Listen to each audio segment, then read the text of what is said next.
মাদারীপুরে বিএনপির বিজয় র্যালিতে দুর্বৃত্তদের হামলায় সাংবাদিক সহ 3 জন গুরুতর আহত। তথ্যচিত্র অপি মুন্সি, মাদারীপুর জেলা প্রতিনিধি।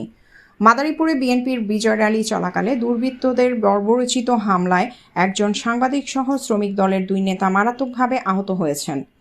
ঘটনাটি ঘটে বুধবার 6 আগস্ট সকাল 11টার দিকে জেলা বিএনপির উদ্যোগে আয়োজিত একটি বিজয় র্যালির সময়। জানা গেছে, সাবেক শ্রমিক দল নেতা ও মাদারীপুর সদর উপজেলা শ্রমিক দলের সাবেক সভাপতি এবং জেলা শ্রমিক দলের যুগ্ম সাধারণ সম্পাদক সেলিম মুন্সির নেতৃত্বে একটি বিজয় র্যালি শহরে বের হয়। এতে অংশ নেন তার ভাই শ্রমিক দল নেতা সোহাগ মুন্সি, যুগ্ম সাধারণ সম্পাদক সদর উপজেলা, ও মিলন মুন্সি, সদস্য সদর উপজেলা।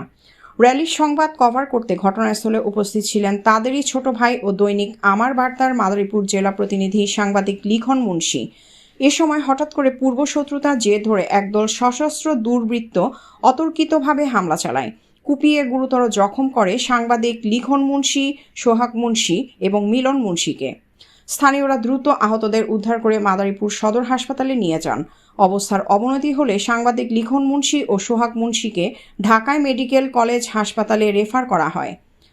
লিখন মুন্সির অবস্থা আশঙ্কাজনক বলে জানিয়েছেন চিকিৎসকরা। এ ঘটনায় মাদারীপুর জুড়ে চরম উত্তেজনা বিরাজ করছে।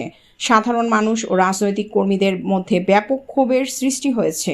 তারা এই বর্বরোচিত হামলার সুষ্ঠু তদন্ত ও দোষীদের দৃষ্টান্তমূলক শাস্তির দাবি জানিয়েছেন।